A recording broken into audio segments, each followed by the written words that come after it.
Hello and welcome back to our channel TechUp. Today in this video I'm going to show you how to make a messenger group public from your PC.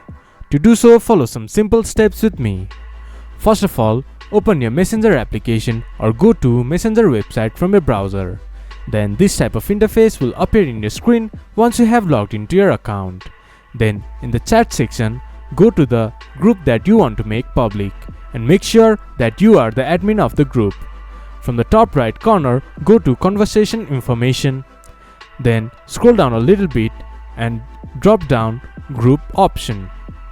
From there, disable require admin approval. Then everyone in the group can now add members. This is how you can make a messenger group public from your PC. This much for today's video. If you guys find our video helpful, please leave a like and comment, and do not forget to subscribe our channel and hit the bell icon. I'll see you guys again in our next video. Thank you for watching.